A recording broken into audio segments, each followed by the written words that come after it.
Hey, this is a reading from my new novel, Church End. I just published this one in 2020, just in the fall.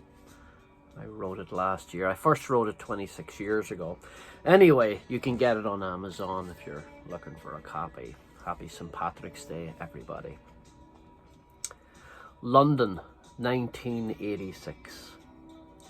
The canteen was a makeshift plywood structure, a room large enough to seat about 80 hungry micks shoulder to shoulder at rough plywood tables. Inside, the place smelled like greasy bacon, wet boots and cigarette smoke.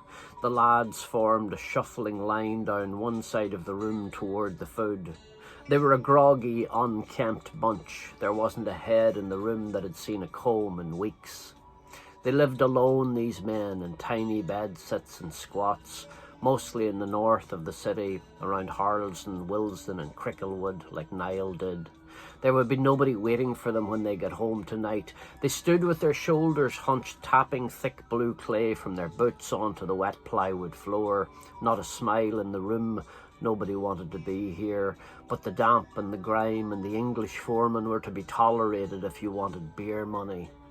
The old boy in front of Niall hocked a glob of phlegm into the palm of his hand and ground his cigarette out in it before smearing the lot onto the leg of his pants.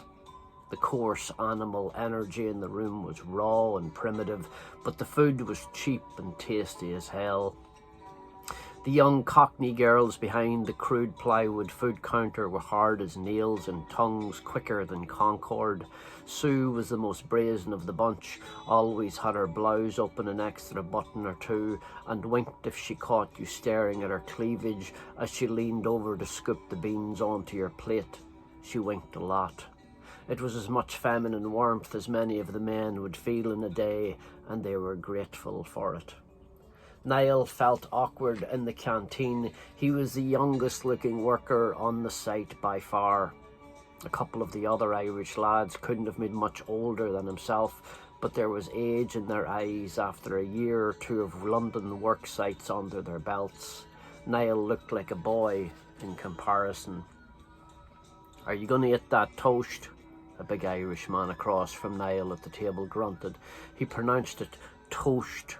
The sh was a southern thing or a Mick in London thing. Niall couldn't be sure. The accent took on another layer over here. It was still English, but it was an English unrecognisable to an Englishman. Another way to keep them out. "Nah, you can have me toast," Niall said, laying on emphasis on the toast, and a couple of the old boys chuckled at that. They got it. The kid was learning all right. "What are they giving you after tax in your hand?" the big man said as a way of shifting the conversation, lifting the discomfort of the joke off of him. 50, Niall said. "A day? Mother of God, do you hear that? £50 a day for a runt of a cub. I'm not a runt. When I was your age, we'd be lucky to get cold tea, a slice of bread and our shite home in a bag." "If you were lucky," said an old man with a face as sad as a small coffin. "Do yourself a favour, cub. Save every penny. Get out of this town and go on to America quick as you can before you turn around one day in a room all alone and realise you just drank 30 years of your life away in the blink of an eye."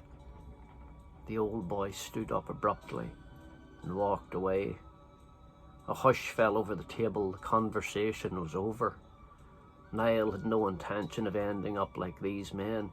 He would do what he came to do and get out of England again as quickly as possible. No one here even knew his real name. The foreman had called him Paddy on his first day on the site, so Niall had adopted the name as his own, and nobody was any the wiser.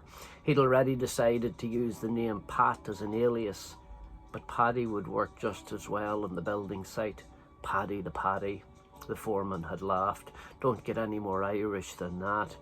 "No, it doesn't," Niall had agreed. It was best no one knew his real name.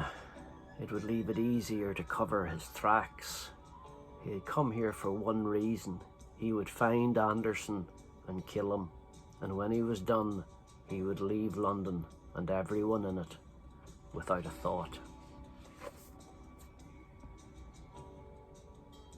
Happy St. Patrick's Day, all.